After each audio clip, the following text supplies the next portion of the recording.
Hello everyone, this is my blog presentation where I'm going to show you my blog and a little bit of my target markets and how I went about accomplishing it. This is my keyword list. My blog was focused a lot around career success and just success as an individual, um, kind of applicable in any aspect of their lives. You can see some of these keywords like education, management, salary. Those are focused more on being successful in a specific career. But then there's these other ones like focus, learn, skills, adapt, flexibility, willingness to try new things. Those are keywords that are more focused around just soft skills that anyone can develop in any career and that are generally applicable to my reader base. And so that's what I was aiming to accomplish with those, and it really inspired most of my material.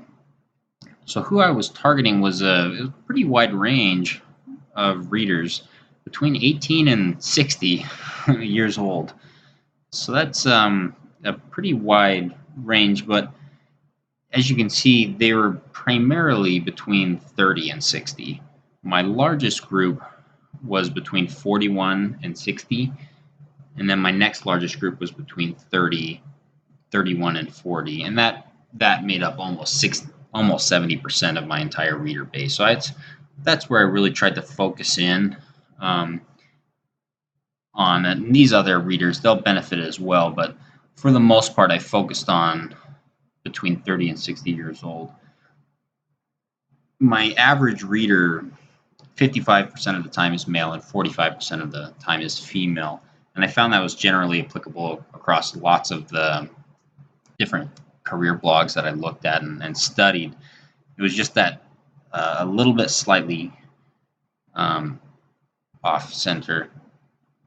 And my target market, they are just usually invested in building a successful career. Some of them are experienced managers that have kind of developed this lifelong learning attitude, and they follow lots of blogs and do workshops just because they love to continue to learn and self-improve.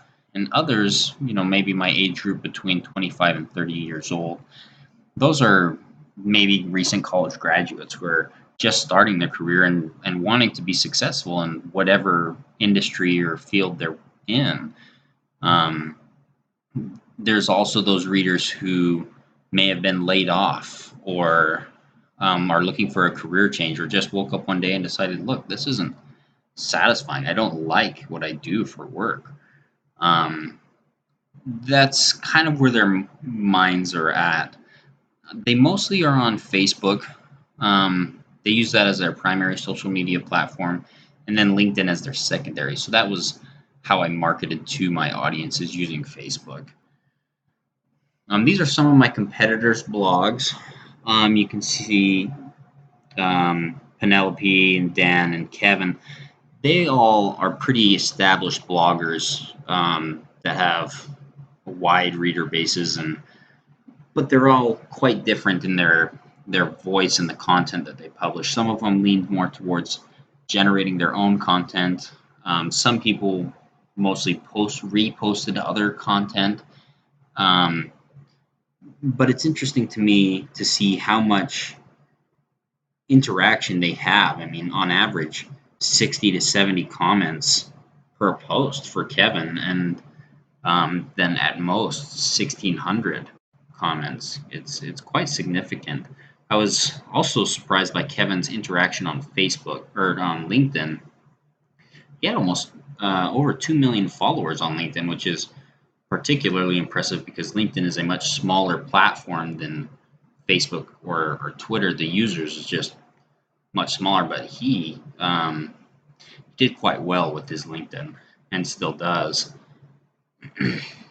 This is kind of the positioning map of all that other material. Kevin, he leaned more towards the reposted material and kept it strictly professional.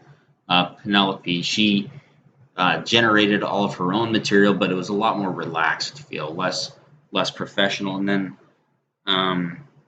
Dan and my blog kind of lean towards the more professional feel, but generate our own material. And now I'd like to give you a feel of my blog. So this is my blog.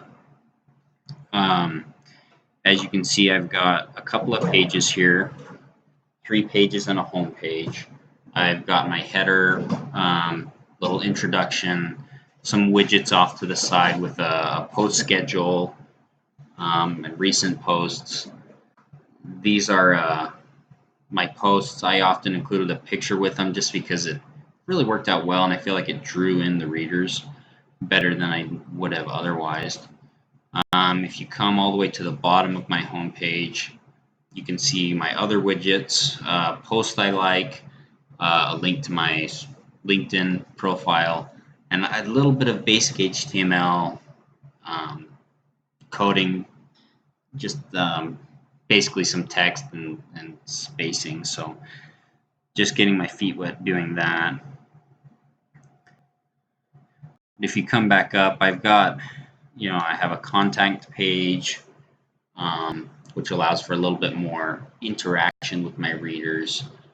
My frequently asked questions page, where I kind of just went through and talked about a couple of the questions that I feel like are really common regardless of the readers. And then I have my About Me page as well, where I included a video to the video we made earlier in the semester, and then a little narrative that people can read as well. But it's that's it. This is the blog. It was a real good time doing it, and I hope you enjoy reading it. Thank you.